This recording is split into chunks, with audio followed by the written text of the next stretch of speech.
Com a oferta que você esperava.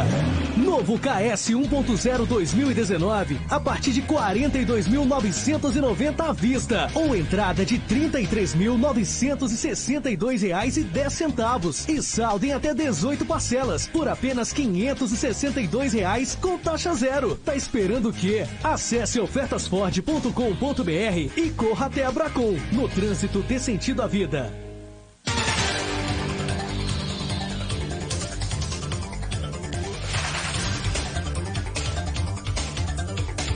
7h22, voltamos com Folha no Ar, primeira edição, e agora vamos conversar com o reitor do IFE, Instituto Federal Fluminense, Jefferson Manhães. Só para colocar uma coisinha, Jefferson, primeiro, bem-vindo à Folha FM, mas para os mais jovens, para os mais novos, eu já falei do Jackson, né? Para os mais novos, o IFE é uma instituição de uma importância, porque foi a famosa Escola Técnica Federal. O que essa escola técnica formou de grandes profissionais, eu tive até um tio, foi um dos fundadores, e é o nome da escola do Rio, que é Celso Cove da Fonseca. Celso Cove da Fonseca, era um tio meu, afastado, mas era.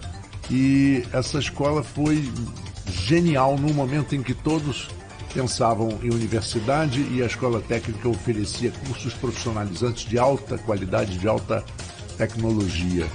Então, parabéns pela instituição que você dirige. E vamos então, a bola está com a Luísa e com o Arnaldo. Bom dia, eu quero agradecer esse espaço. Bom dia, Marco Antônio, bom dia, Arnaldo, bom dia, Aloysio, o Beto aqui da técnica, a todos que estão nos ouvindo nesse momento. É um prazer muito grande estar aqui, especialmente representando essa instituição que completa esse ano 110 anos. E com certeza em nossa cidade um grande número de pessoas foram, nós falamos, afetados no bom sentido por essa política pública tão longeva que inicia com o campista, né? Na sua proeminência, no seu destaque nacional, e que deixa esse legado para tantas gerações, né? Então, é um prazer estar aqui com vocês. Jefferson, primeiro assunto que a gente vai trazer aqui é um assunto do cenário nacional, mas que reflete diretamente no IFE, foi a decisão do Ministério da Educação de cortar 30% das verbas para todas as instituições. Bem verdade que inicialmente seriam 3 instituições, né, entre elas a UF, Niterói, que tem também um campus aqui em Campos, a Universidade de Brasília e a Universidade da Bahia. Depois, com a repercussão negativa, que o ministro da Educação, de um nome complicado que às vezes me falha aqui a pronúncia, né, mas a gente sabe... A Luísa sabe a pronúncia, né? Tanto Abraham Weintraub, né? Weintraub, Weintraub, depende da região da Alemanha, né, que você fala. Tinha um cara no Rio chamado Simon, ele dizia que o nome dele era Weintraub, mas eu acho que era um pouco de drama, sabe? Parece um nome de xarope, sempre falo isso. Isso. E o ministro, depois da repercussão negativa, disse que não seria só para as 3 instituições que teriam realizado atos contra o presidente Bolsonaro, mas sim para todas as instituições federais.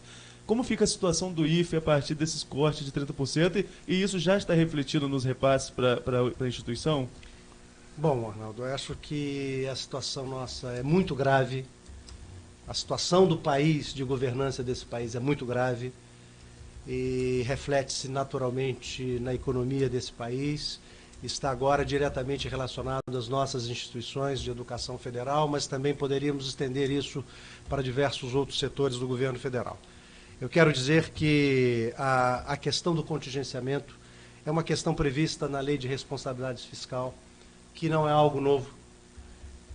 Mas, usualmente, nos últimos anos, desde que essa lei se instalou, e muito bem instalado, o governo, no início do ano, isso também nas administrações públicas, municipais, estaduais, usualmente, você limita, você tem o crédito orçamentário aprovado pelo Congresso Nacional, com uma expectativa de arrecadação do ano seguinte, com uma série de expectativas, e no início do ano, geralmente, em muitos casos, quando a economia ela não está, principalmente quando não está pujante, você limita esse crédito orçamentário. Ele está lá, presente, mas você cria um limite, que é uma forma de você disciplinar esse gasto até o final do ano. Isso foi feito no início desse ano, como foi feito no ano anterior e nos anos anteriores. 20% desse valor, com um diferencial esse ano, em que você pudesse gastar no primeiro semestre, já limitou em 40%, não só no ano, mas limitou no semestre, quer dizer, eu poderia gastar em tese 50%, foi limitado em 40%, que já é um contingenciamento de 20%, no limite de gasto do governo federal, no caso da educação. Mais que, por mês, nós poderíamos gastar 1/18. Deveria ser, em tese, 1/12. Quer dizer, você divide o orçamento por 12, mas 1/18. Eu quero dizer que, em fevereiro, nós já começamos a negociação com o Ministério da Educação, todas as instituições, porque já era uma situação muito dramática, porque nós viemos de ajustes muito fortes no nosso funcionamento. Né? Então, o nosso orçamento, se calculado pelo número de estudantes, ele vem diminuindo ao longo desses últimos anos. Então, muitos ajustes já foram feitos. Então, você ter um contingenciamento de 20% já criou uma situação de emergência, de urgência na negociação com o governo federal. E é bom lembrar que no ano anterior e nos anos anteriores, esses limites eram liberados ao final do ano com a execução de todo o orçamento. Então, em tese, é um exercício que é feito normalmente. O que nos chama a atenção, e muito diferente, eu não me lembro como gestor público nos últimos anos algo dessa natureza, é que nos anos anteriores, quando a situação vai chegando, nós vamos chegando na metade do ano, no meio do ano, quer dizer, no meio do ano, um pouco mais à frente, os limites vão sendo liberados, às vezes libera 5%, então você passa a executar 85%, 90%, enfim. E agora em maio, principalmente coincidiu com a entrada do novo ministro, 1 ou 2 semanas após a sua inauguração no Ministério da Educação, nós fomos surpreendidos com sobrecontingenciamento. Diferente dos outros, que você vai liberando esse contingenciamento, nesse houve um sobrecontingenciamento. Um sobrecontingenciamento de mais 10%, em média. E não foi só o limite, agora foi um bloqueio orçamentário, o que é um sinal de maior gravidade. Então, você antes era os limites estavam, enfim, impostos. Agora você tem um sobrelimite, passa para 30%, e um bloqueio. E o que acontece? Mas é bom explicar isso para as pessoas, porque é o bloqueio naquilo que não é muito explicado para a população, que na administração pública, toda ela, você tem verbas que nós chamamos verbas carimbadas ou rubricas. Né? São verbas que você não pode transitar de uma para outra.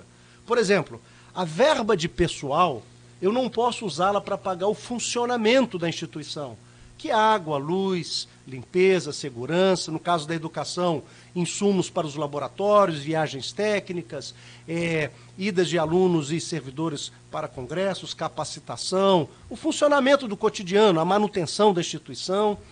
E você tem um outro tipo de verbo, chama-se verbos de investimento. Então, essa verba de investimento é para comprar equipamento, fazer obras. A verba de custeio serve para fazer reformas, pequenas reformas, enfim. Então, essas verbas são verbas carimbadas. O que o reitor tem disponível com a sua comunidade acadêmica para gerir? A verba de custeio e investimento. A verba de pessoal, não adianta falar que essa verba está na ponta. Isso nós apenas informamos para o governo federal a presença ou não do servidor, se ele teve alguma promoção, alguma ocorrência na sua vida funcional, mas isso que é a maior parte desse recurso, ele não está sobre a nossa gestão. Então, não adianta falar que eu tenho, que é o orçamento do Instituto Federal Fluminense, que nós temos 420 milhões, e desses 420 milhões, apenas 3,5 que eu estou pedindo para contingenciar. Esta conta, não é que ela não é verdade, mas ela não ajuda a esclarecer, de fato, eu não tenho como mexer ou trabalhar nestes recursos que são relacionados a pessoal, aposentados e uma série de outros valores que são praticamente 85% dos valores da nossa instituição. Eu trabalho com os outros 15%. Então, na questão do custeio, nós temos hoje 60 milhões. Esses 60 milhões é usado para esses custos para funcionar a instituição. Para ela abrir, ela precisa ter esses mecanismos, né, para o seu funcionamento e para que a educação aconteça. Desses 60 milhões, ele é subdividido. Uma parte dele, no caso 11,5 milhões, é para assistência ao estudante. É parte da assistência ao estudante. Essa verba não está contingenciada. Então sobram 48,5. Como são 30% de 60, isso dá 18 milhões, e como a parte da assistência do estudante, 11,5, está preservada, o que é muito bom, mas não é suficiente, porque eu preciso da água, da energia elétrica e da mão de obra para confeccionar os alimentos, porque isso é tudo entrelaçado. Desses 48,5, que é aplicado os 18 milhões a menos. Então, veja, eu tenho já há 5 anos praticamente uma verba que já foi impactada pelo aumento do número de estudantes, pela inflação, porque mais de 50% do nosso orçamento é relacionado aos terceirizados que fazem o serviço de manutenção, segurança, etc. Né? Então, e esses valores aumentam com mais do que a inflação, porque são dissídios coletivos, intensivo em recursos humanos. Então, são 18 milhões a menos numa verba de 48,5. Então, isso cai para 30 milhões. Então, como eu economizo 40% de energia elétrica numa instituição que é basicamente laboratórios? Porque se eu desligar as luzes, tem um efeito, né? As lâmpadas têm um efeito, mas eu tenho torno, eu tenho equipamentos de alta complexidade que gastam energia elétrica muito grande, porque o processo educativo da educação profissional e tecnológica e também das universidades federais, você tem laboratórios de alta complexidade, porque você tem que simular ambientes industriais, você tem que simular ambientes de serviço, a prática da educação profissional, ela pressupõe, né, a pedagogia nossa pressupõe a prática e a reflexão dessa prática. Então, eu vou fazer o quê? Eu vou fechar os laboratórios para economizar energia elétrica? Então, assim, é lógico que nós já estamos vindo num processo muito grande. Deixa eu só ter aquela pergunta, senão você vai ficar o primeiro bloco todo. Tá bom. Você falou que não quer ser político, você está com hábito de político. Você faz uma pergunta, faz o bloco inteiro. Mas, enfim, o que eu quero de concreto, eu sei que é uma questão muito complexa, não estou nem brincando com isso, é uma coisa muito séria. Mas você falou que, já declarou, e eu até confirmei com você que eu até escrevi sobre isso, que como está, em termos práticos para o ouvinte entender, o IFE, que é a maior instituição de ensino de campus da região, você falou que só rodaria até outubro, isso é fato? Eu quero dizer que com o primeiro contingenciamento de 20%, que esse sobrecongenciamento é no ano, Sim. O contingente de 20%, que já impactou no primeiro semestre, eu quero dizer que em junho o Instituto Federal Fluminense não tem recurso para honrar com seus pagamentos. Parte dos seus pagamentos em junho, nós já não temos como honrar. Por quê? Porque se de 50% do meu orçamento eu só tenho 40%, o mês de junho nós vamos fazer o quê? Como é feito nas administrações? Nós vamos pegar essas notas e nós vamos ter que passar essas notas para o mês de julho, na expectativa que os limites orçamentários sejam ampliados no segundo semestre. Então, assim, para ser bem prático, em junho, o Instituto Federal Fluminense já estará gravemente afetado com dificuldade. Quero dizer aqui que ontem eu já recebi de um Instituto Federal que ele já está suspendendo, não o nosso, já está suspendendo o processo seletivo para as vagas do segundo semestre. É muito grave o que está vivendo. O que nós estamos passando aqui é muito grave. Então, não vai impactar diretamente em junho agora, porque nós vamos fazer, porque nós podemos pagar até em 90 dias em tese, não é praxe da nossa instituição. Você joga as notas para julho, na expectativa do limite. Mas em outubro nós não temos recurso. E eu quero dizer, e desafio aqui, quem consegue gerir uma instituição que tem 40% do seu orçamento a menos? Faça um desafio no Brasil, faça um desafio no mundo. E eu quero saber o seguinte, só tem uma maneira. Eu quero perguntar à sociedade. O que nós vamos ter que parar de oferecer para a sociedade? Serão menos turmas, serão menos cursos, serão menos campi. O que a sociedade vai exigir? Porque isso aqui nós não estamos blefando. Nós não estamos blefando. Nós estamos falando de uma coisa muito grave, é natural que não é um corte, não é isso. Mas isso são prenúncios. Por quê? Porque, como eu falei, foi um contingenciamento, um limite foi imposto de 80% da execução no ano, na verdade, no semestre, 40 em 50, isso já foi feito em fevereiro, como é feito os demais. Só que agora em maio houve um sobrecontingenciamento que eu não me lembro disso ter acontecido na história recente desse país. Então mostra o seguinte, é muito mais grave, então foi para 30, e eu não me lembro de contingenciamento de 30 tão forte. E não foi só o limite, agora foi um bloqueio. Então é um elemento mais gravoso. Então, eu aprendi que nós temos que olhar não só o fenômeno, mas a tendência do fenômeno. A tendência é de agravamento. Então, é para realmente as pessoas estarem muito preocupadas, né? E como o Marco Antônio muito bem trouxe aqui, nós estamos falando hoje de 659 unidades nesse país, que está em lugares que o Brasil não chega nesses lugares. Eu vou dar um exemplo aqui, São Gabriel da Cachoeira, só o Exército Brasileiro está lá como política pública, naturalmente o município, você federal e uma escola nossa que tem 17 idiomas indígenas. Nós estamos em comunidades quilombolas, nós estamos nas áreas de fronteira, nós estamos em comunidades indígenas, nós estamos nas periferias das grandes cidades, das grandes metrópoles, no interior desse país. Ontem eu estava em Quissamã, na Assembleia, na Câmara de Vereadores, e o que nós percebemos?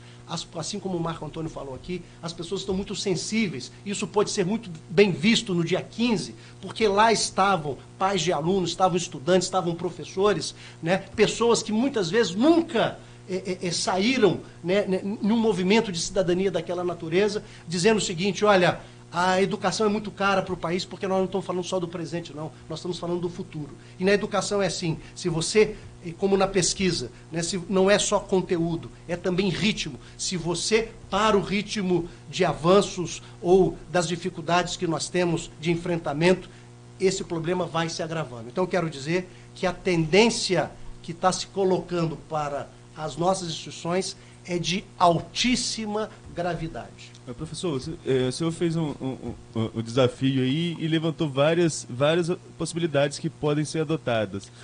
O senhor já pensa nisso, nesse contingenciamento, em algumas medidas mais sérias a serem adotadas, inclusive aqui para o nosso IFE?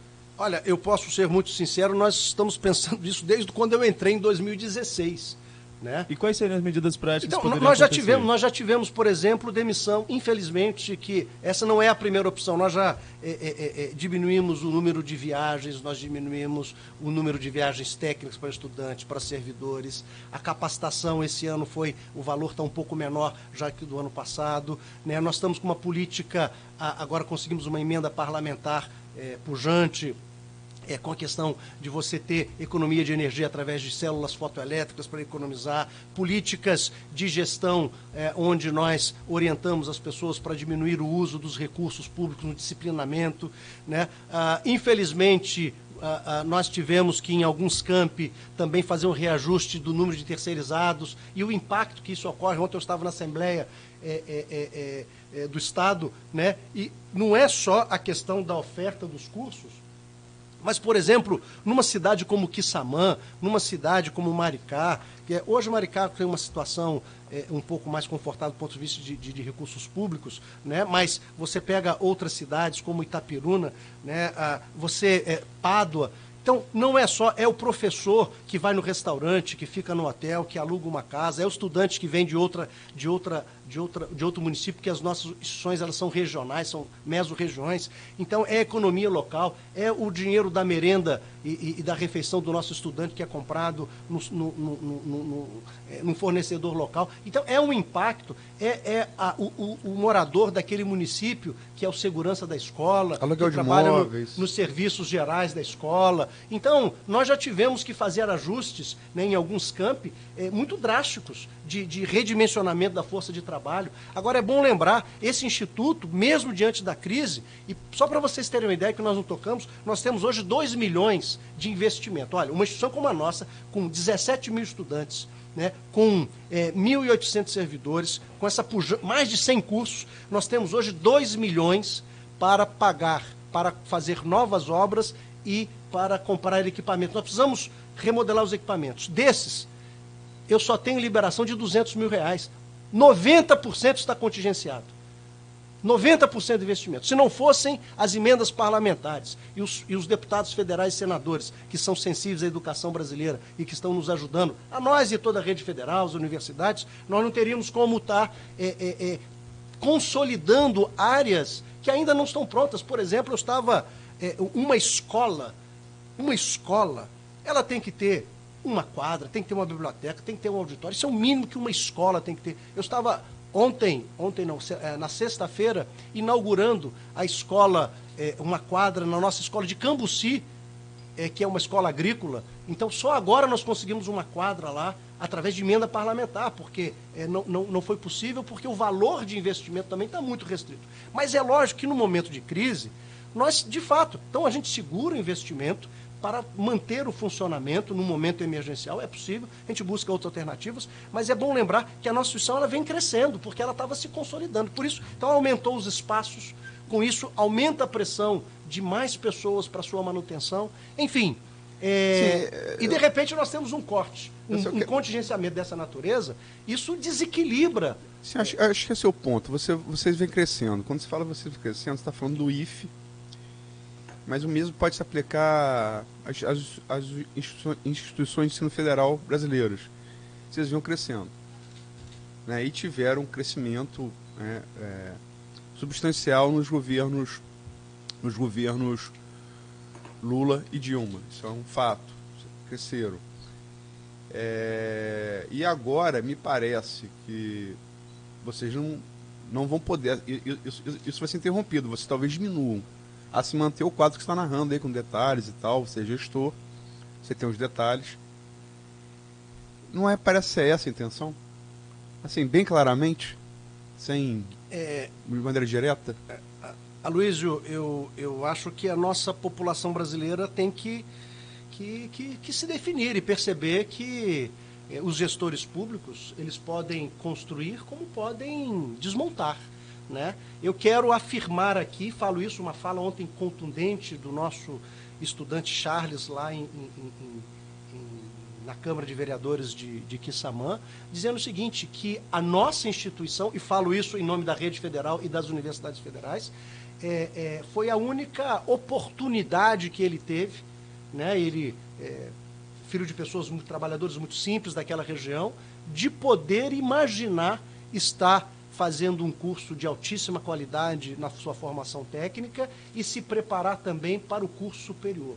Porque nós temos que dizer o seguinte, quer democratizar o país, vamos democratizar as oportunidades. Então, quando nós começamos a oferecer para os filhos dos trabalhadores, para os mais pobres desse país, sentar lado a lado com aquele que tem condição de pagar uma educação de alta qualidade, aí nós estamos democratizando o país. Isso incomoda muita gente. Eu quero dizer, Aloysinho, que a lei de cotas, eu falo isso muito para os estudantes, né? A lei de cotas, as pessoas não estão chateadas com a lei de cota por causa, com todo respeito à minha profissão hoje, né, de professor, não está preocupado com a cota 50% lá da licenciatura em História ou Matemática da UFRJ, não. Está preocupado com 50% da medicina, do direito, da arquitetura, porque são lugares que a classe média e rica desse país não se vê como professor do ensino fundamental.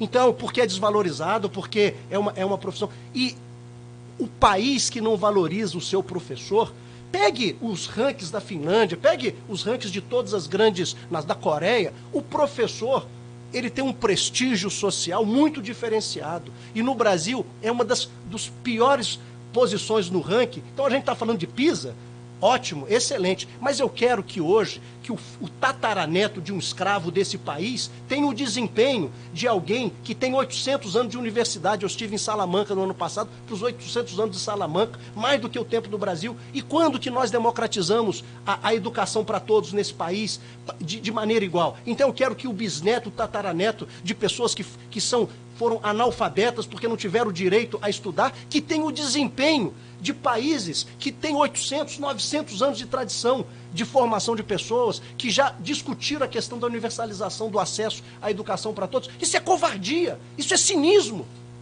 Nós não podemos comparar coisas que são completamente diferentes. Um Brasil assimétrico, o Nordeste desse país hoje, que avançou tanto, mas aí nós temos problemas sérios nas periferias desse país, na nossa cidade. Então, assim, é desafiador. Esse país não pode ser comparado com um país que é do tamanho do Rio de Janeiro, que tem tradição de estudo de centenas de anos, e nós Só ultimamente, nos últimos 30 anos, que a Constituição brasileira permitiu a universalização de alguns bens sociais, como a educação básica universal para todo mundo. Pergunte a Quissamã, a Itapiruna, a próprio campus aqui, há 50, 60 anos atrás, quem tinha acesso às boas escolas aqui públicas dessa cidade. Então, assim, eu acho assim, é vexatório. Eu quero dizer o seguinte, nós temos problemas sérios nesse país, mas quando nós começamos a democratizar o espaço de uma escola como a nossa pública, que é o único espaço onde o filho do trabalhador pode ter a mesma oportunidade, e agora dizer, isso é caro para o país? Eu estava em Bom Jesus, e o vereador Luiz Carlos, ele fez uma apresentação. Sabe quanto custa, em média, um preso nesse país? Custa, em média, R$40 mil ano. Sabe quanto custa um estudante nosso, com laboratórios, com cursos das mais diversas, do técnico até o doutorado nas nossas instituições? O custo médio é R$15 mil. Então, qual a opção desse país? Qual é a opção desse país? E eu digo o seguinte, vai lá no presídio, sai do preconceito e vai lá no presídio e vai ver as histórias daqueles jovens que estão lá. Eu não estou aqui dizendo que você não tem que pagar a sua pena, não. O que eu estou dizendo é que às vezes tem uma covardia social que coloca o menino negro, o menino que é mais assassinado, o menino que não tem família, que está desestruturado, o menino que a sociedade joga para o lado, que hoje nós temos 1,5 milhão de jovens no ensino de 15 a 17 anos que não estão nem na escola, no ensino médio e não estão no trabalho. E eu quero dizer, meninos, vocês vão ser heróis se vocês conseguirem ser alguma coisa. E eu quero ser o quê? Então, assim, vamos discutir esse país, vamos discutir de maneira equidistante. Bom, são 7h47. Vamos ao intervalo e voltamos com o professor Jefferson Manhães, reitor do IFE, aqui no Folha no Ar, primeira edição. Já voltamos. Quando se pensa em exames laboratoriais, logo vem em nossa cabeça